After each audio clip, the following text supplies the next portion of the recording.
Hey guys, I'm Dr. Tobisch with Whitefish Chiropractic. In this quick video, we're going to be talking about another key part of the golf swing, which is going to be thoracic spine rotation. This is one of the two main areas where we should be getting the majority of the rotational range of motion in our golf swing.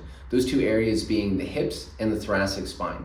If we look at the structure of the joints in the mid-back or the thoracic spine, they're built a lot better for rotation than the joints in our lower back are. So like I said, this is an area where we should be getting a lot of the rotational range of motion from our swing. But if we have problems like stiff restricted joints in the mid-back and the rib cage, or excessive tension in the muscles around the mid-back, the shoulder blades, and the rib cage, these things are going to limit our ability to get rotation there in the mid-back. And this could do a couple things. One, this is going to rob us of the range of motion and the mobility that we need for a good clean swing. And two, this could result in problems elsewhere in the body. If we can't get that good rotational mobility here in the mid-back, oftentimes we're going to compensate and move excessively somewhere else, which is going to result in pain and problems. So next up, I'm going to show you some easy things that you can do to improve your thoracic spine rotation.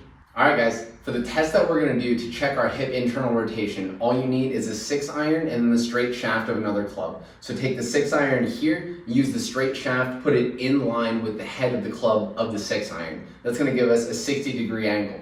Whether we're checking our lead leg or our trail leg, we want to see 60 degrees of internal rotation in both hips. So that's going to give us that 60-degree angle. So whichever leg you're checking, step up to the straight shaft, go perpendicular to it, then you're just going to rotate and see, do you get your hips or your pelvis parallel to the 6-iron? If you do, then you're good. You've got your 60 degrees of internal rotation. If you're a little bit shy of that, mix in some of these next exercises and continue to come back to this test and see if you can improve your internal rotation. Next thing we're going to do to improve our hip internal rotation is going to be a banded joint mobilization. So we're going to have you grab a thick resistance band, secure it to something that's not going to move, then we're going to get it up high around the hip. We're going to go into a 90-90 position. So whichever leg you're working on, that's going to be the leg that you're going to step through the band with.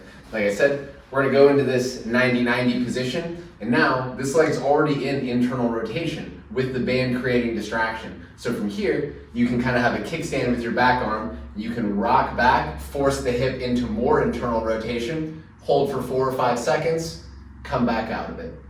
Rock back, hold this position, kind of feel that deep stretch for 4 or 5 seconds, come back out of it. I just play around with this position for a minute or two.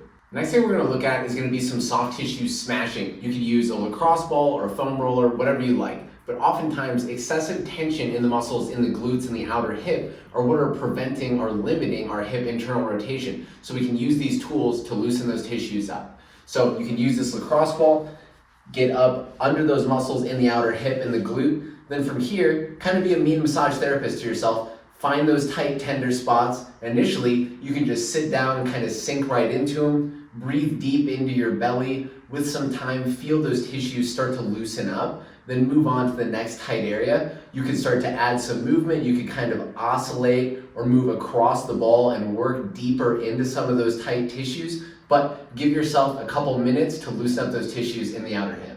Now that we've mobilized the hip capsule and loosened up some of the muscles in the outer hip, now we're going to use those muscles through a full range of motion with this hip airplane exercise. So we'll have you grab onto something like a chair, then we're going to go onto the leg that you're working on. So from here, we're going to keep our hips and our shoulders pretty much moving together, and we're going to allow the pelvis to rotate over this planted leg.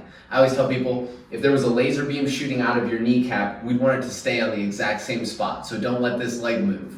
So from here, we're going to let the pelvis rotate down around the leg. You may feel a big stretch in your outer hip. Then we're going to use those muscles and open the pelvis way up, hold at the top for 3 or 4 seconds, then rinse and repeat.